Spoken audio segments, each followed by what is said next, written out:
Good afternoon. দেখো আমরা এখন দুপুরে খাওয়া মানে খাইতে বসুম। তো আমার ছেলে আর তোমার দাদাভাই খাওয়া হয়ে গেছে, এখন আমি আর আমার মেয়ে খামু। তো চলো ভাত বাড়ি আর কি রান্না করছি ওরা শেয়ার করি। প্রথম দেখো এখানে রান্না করছি শুটকি দিয়া, দুধ কচুর ডোগা দিয়ে, আমাদের গাছের দুধ কচু।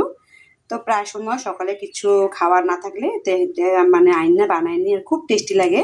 এই কচুটা শুটকিটা রান্না করলে খুব ভালো লাগে মানে খাইয়া। আর এখানে আজকে রান্না করছি সয়াবিন দিয়া, চাল কুমড়ো দিয়া, তোমার একদম বড় মাংস মতন করে বানাইছি। তো আজকে তোমার মাছ নাই, আজকে সিম্পল রান্না করছি আজকে, মানে নিরামিষ, মানে নিরামিষ না, রসুন পেঁয়াজ তো হয়েছেই এরকম মানে। আর এখানে রান্না করছি তোমার চাল কুমড়ো দিয়া, মুগ ডাল দিয়ে। দেখো চাল কুমড়ো দিয়া মুগ ডাল দিয়ে রান্না করছি। দেখো এখানে ভাত বাড়তাছি আমার মেয়ের জন্য, আমার জন্য। শাশুড়িমারা খাইতে গেছি, শাশুড়িমা ওরা খাইবো না, খিদা নাই, যখন খিদা পাইবো তখন খাইয়া নিব। আমার দেয়ার এখনো আসে নাই, আমার খিদা পাইছে, আমার মেয়ের খিদা পাইছে, আমরা খাইয়া নি।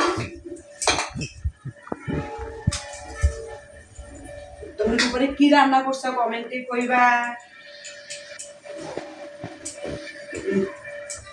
দেখো যে ভাত বেড়ে নিছি, সব এক জায়গায় নিয়ে নিছি, নিরামিষ না সিম্পল খাওয়া না। দেখো মেয়ে তো কিছু খাবো না, মেয়ে সবিন দিয়ে খাইবো, কারণ মেয়ে সবিনটা ভালো পায় তার জন্য। আর আমি যা যা রান্না করছি সবার একবারে নিয়ে নিছি, আমি খাইয়া নিবো।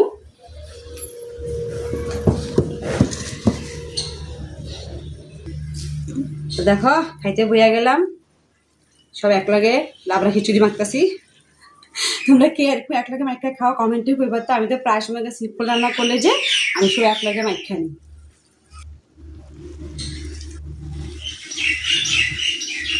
খাইতে বইলাম।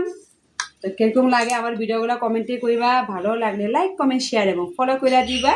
রোজ যদি এক কথা কই তাও তো হয় না, তা আমি কইতে থাকুম, তখন লেগে টেকে টাটা।